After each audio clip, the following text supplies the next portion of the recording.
America के पूर्व राष्ट्रपति बिल क्लिंटन ने एक बार कहा था, इस दुनिया में दो ही तरह के लोग हैं, एक वो जिन्होंने ताजमहल देखा है और दूसरे वो जिन्होंने आज तक ताजमहल नहीं देखा। हेलो दोस्तों, welcome back to the channel. तो आज हम बात करने वाले हैं ताजमहल के ऐसे फैक्ट्स के बारे में जो शायद ही आपने पहले कभी सुने होंगे। तो वीडियो में एंड तक बने रहिए। चलिए वीडियो को स्टार्ट करते हैं। नंबर 1, ताजमहल को घूमने के लिए जो हज़ारों लोग आते हैं उन्हें शायद नहीं पता होगा जिस गेट से वो ताजमहल के आते हैं वो ताजमहल का बैक गेट है। ताजमहल का ओरिजिनली फ्रंट गेट यमुना नदी के किनारे था। मुग़ल पीरियड में उसी रास्ते से बादशाह आया जाया करते थे। नंबर 2, ताजमहल की ये जो 4 मीनारें हैं ये बिल्कुल सीधी नहीं खड़ी हुई हैं, इनका झुकाव बाहर की तरफ है। इन मीनारों को बाहर की तरफ इसलिए झुका हुआ बनाया गया था कि अगर कभी भी भूकंप आता है या किसी भी तरीके का कोई भी प्राकृतिक आपदा आती है तो ये मीनारें ताजमहल की मेन बिल्डिंग की तरफ ना गिर के बाहर की तरफ गिरें। नंबर 3, कुतुब मीनार भारत की सबसे ऊंची इमारत है, लेकिन ये शायद आपको नहीं पता होगा ताजमहल की ऊंचाई कुतुब मीनार से भी ज़्यादा है। कुतुब मीनार की टोटल ऊंचाई 72.5 मीटर है और ताजमहल की टोटल ऊंचाई 73 मीटर है। ये ऊंचाइयाँ इनकी मीनारों से नापी जाती हैं। नंबर 4, दुनिया की जितनी भी हिस्टोरिक्स बिल्डिंग है, ऐतिहासिक इमारतें हैं, उन सभी इमारतों में ताजमहल इकलौती ऐसी बिल्डिंग है जिसमें सबसे शानदार कैलीग्राफी की गई है।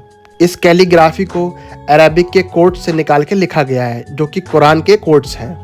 ये खूबसूरत लिखावट इसकी सुंदरता को और भी ज़्यादा बढ़ा देती है। जैसे ही इस बड़े गेट से आप एंट्री करते हैं तो इस पर लिखी हुई ये अरबिक लाइंस आपका स्वागत करती है। हे आत्मा, तू ईश्वर के पास विश्राम कर, ईश्वर के पास शांति के साथ रहे तथा उसकी परम शक्ति तुझ पर बरसे। इस कैलीग्राफी को लिखने के लिए ईरान से कैलीग्राफर को बुलाया गया था जिसका नाम था अब्दुल हक। ये कैलीग्राफी थुलूत लैंग्वेज में लिखी हुई है। शाहजहां को अब्दुल हक की कलाकारी इस तरह पसंद आई कि उन्होंने उसका नाम अमानत खां रख दिया। नंबर 5, ऐसी बड़ी और विशाल इमारत दुनिया ने पहले कभी नहीं देखी थी। इसके लिए सफ़ेद संगमरमर राजस्थान के मकराना से लाया गया था। इसमें बहुत तरह के स्टोन्स लगे थे। जेड और क्रिस्टल को चाइना से लाया गया था।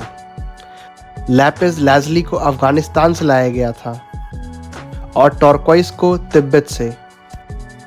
जैस्पर को पंजाब से लाया गया था। सफ़ायर को श्रीलंका से लाया गया था और कार्लेनियन को अरब से मंगवाया गया था। और इन सभी पत्थरों को ताजमहल की दीवारों में जड़ा गया और इसकी खूबसूरती आप देख सकते हैं। इन सब को लाने के लिए 1000 हाथियों का इस्तेमाल करा गया था। नंबर 6, ताजमहल 1631 में बनना शुरू हुआ और 1653 में 22 साल के बाद बनकर तैयार हो गया। वास्तुकला की इतनी खूबसूरत बनावट आज तक किसी ने नहीं देखी थी। इसको बनाने में 20,000 मजदूरों की ज़रूरत पड़ी थी। ताजमहल की कलाकारी अलग अलग देशों से सीखी गई थी। इसकी दीवारों की बनावट इटली से, संगमरमर को तराशने के लिए उज़्बेकिस्तान के बुखारा से कारीगरों को बुलाया गया था। संगमरमर पर कैलीग्राफी करने के लिए ईरान से और पत्थर को तराशने के लिए बलूचिस्तान के कारीगरों को बुलाया गया था। नंबर 7, 1857 की क्रांति में अंग्रेज़ों ने ताजमहल को काफ़ी नुकसान पहुंचाया था। उन्होंने लैपिस लाजुली जैसे बेशकीमती पत्थरों को ताज की दीवार से निकाल लिया था। नंबर 8, ताजमहल की मुख्य गुम्बद का जो ये कलश है पहले ये सोने का हुआ करता था। 19वीं सेंचुरी में इस सोने के कलश को निकालकर कांसे का कलश लगा दिया गया। नंबर 9, दावे से नहीं कहा जा सकता कि ताजमहल को किसने डिज़ाइन किया था, पर यह माना जाता है कि 37 लोगों की एक टीम थी जिन्होंने ताजमहल को डिज़ाइन किया था और ये सभी डिज़ाइनर देश विदेश से अलग अलग कोनों से आए थे। नंबर 10, ताजमहल के नीचे बहुत बड़े बड़े कुएं खोदे गए थे और इसमें सपोर्ट के लिए आबनूस और महागनी की लकड़ियों को डाला गया था। ये लकड़ियाँ इस तरह होती हैं कि इनको जितना पानी दिया जाए ये उतनी ज़्यादा मजबूती देती हैं और इन लकड़ियों को ये नमी मिलती थी यमुना नदी से। नंबर 11, 1653 में जब ताजमहल बनकर तैयार हो गया था तब इसकी कीमत करोड़ों में आकी गई थी। आज के टाइम में अगर इसकी कैलकुलेशन लगाई जाए तो ताजमहल 77 अरब 80 करोड़ रुपए में बनकर तैयार होगा। नंबर 12, 1989 में P.N. ओक नाम के राइटर ने उन्होंने एक बुक लिखी थी जिसका नाम था ताजमहल द ट्रू स्टोरी, और उन्होंने उसमें दावा किया था ताजमहल एक शिव मंदिर है और जिसका नाम तेजो महला है। इसकी पिटीशन उन्होंने कोर्ट में डाली थी जिसे सुप्रीम कोर्ट में 2000 में रिजेक्ट कर दिया। Number 13, archaeological survey of India के अकॉर्डिंग ताजमहल शिव मंदिर था इस बात के कोई प्रमाण नहीं मिलते हैं, बल्कि ताजमहल को शाहजहां ने बनवाया इसी बात के प्रमाण इतिहास की किताबों में मिलते हैं। नंबर 14, माना जाता है सफ़ेद ताजमहल के सामने शाहजहां एक काला ताजमहल भी बनवाना चाहते थे, लेकिन इस बात का कोई प्रमाण नहीं मिलता है क्योंकि जिस जगह वो ताजमहल बनवाने की बात कर रहे हैं उस जगह काफ़ी बार खुदाई हो चुकी है और कोई सबूत नहीं मिला है। नंबर 15, माना जाता है ताजमहल का डिज़ाइन हुमायूं के मकबरे के डिज़ाइन से प्रेरित है। हुमायूं शाहजहां के परदादा थे और यही हुमायूं का मकबरा और भी मुग़ल इमारतों के लिए इंस्पिरेशन बना। नंबर 16, वर्ल्ड वॉर 2 के टाइम पर ताजमहल की गुंबद को बांस से ढक दिया गया था।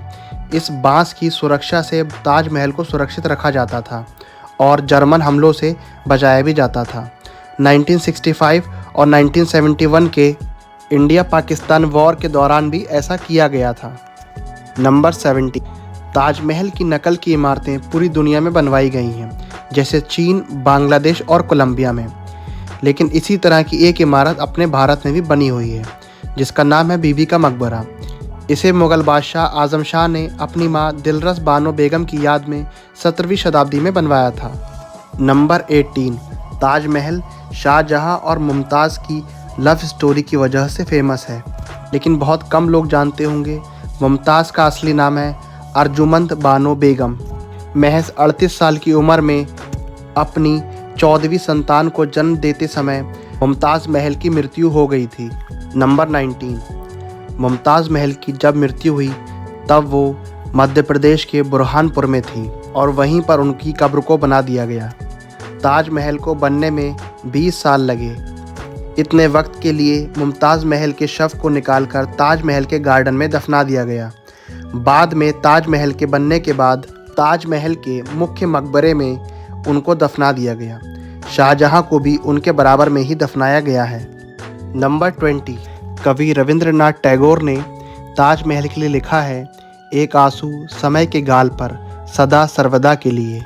रविंद्रनाथ टैगोर ने ताजमहल की छवि वक्त के गाल पर एक आंसू की तरह की है। ये थे ताजमहल से जुड़े हुए 20 ऐसे फैक्ट्स जो शायद आपने पहले कभी नहीं सुने होंगे। इस वीडियो में इतना ही, तो चलिए इस वीडियो को यहीं एंड करते हैं। अगर आपको वीडियो पसंद आया हो तो वीडियो को लाइक करिए, चैनल को सब्सक्राइब करिए, क्योंकि मैं ऐसी वीडियो आपके लिए लेके आता रहता हूँ। Till then bye, I will catch you in the next one.